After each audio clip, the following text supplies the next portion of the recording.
Some companies do think about the future, but they give no thought to the generation that will carry the future on their shoulders.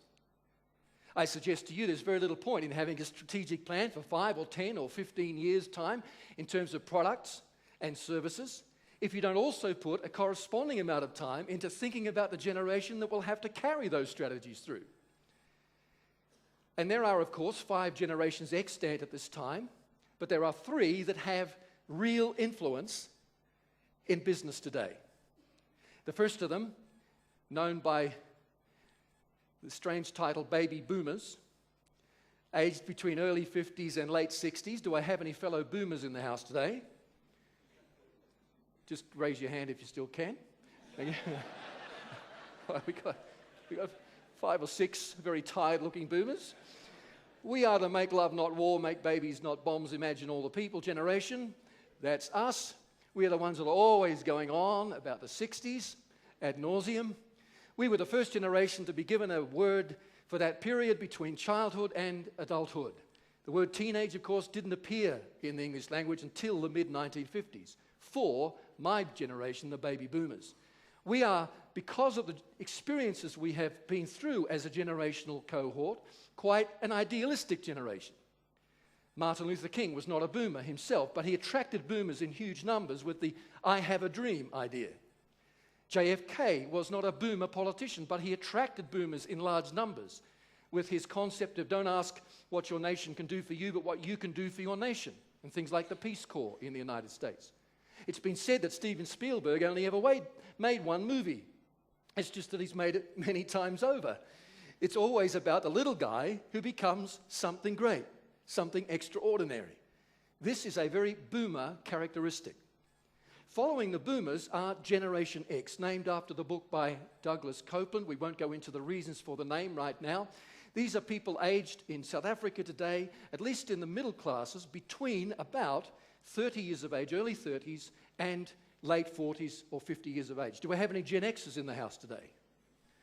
Wow, fantastic. Unusual generation, very different to boomers. Some unique characteristics. One thing that is true, and we're speaking generically here, we're not speaking of you personally.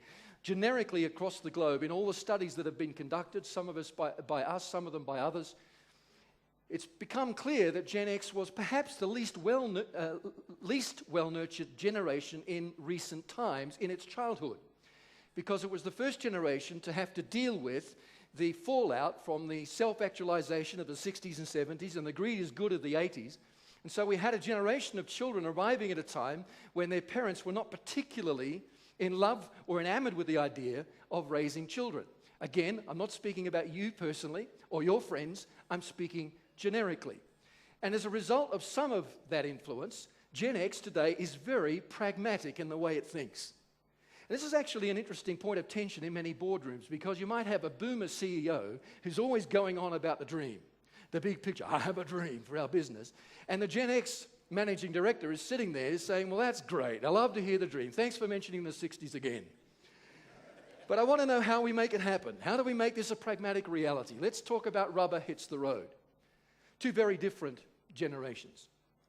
But I suggest to you the one that is going to influence business most in the next 10 to 15 years is not the boomer nor the millennial, but the generation that I like to call the millennial generation. Some people call them Generation Y. In our studies, we found they don't like that name because it ties them to Generation X, and they're nothing like Generation X. Millennials today are aged about 30 and under, down to about the age of 12 or 13, and beyond that we have Generation Z or something, and we have to start with the alphabet all over again after that. This is a generation born into a truly digital age. These guys are digital natives. I am a digital immigrant. They have grown with digital from the time they were born. They're the first generation born into a truly globalized environment and a very popular, pluralistic pop culture. Now, there are 3 things that this generation will bring into business. First of all, because they are digital natives, they think digital. Now, some of you who already work a lot in charities with millennials will already know this when it comes to volunteering. They're either completely with you or they're not there at all. This is called binary code. 1, 0. This is the basis of all digital technology. And it's not just the technology they use that is digital now, it is also the way they think.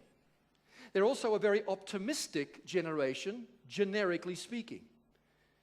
In a recent study in Europe, young adults of the millennial age were asked, which groups of people will have the most influence on the future? The top 2 answers were scientists and young people.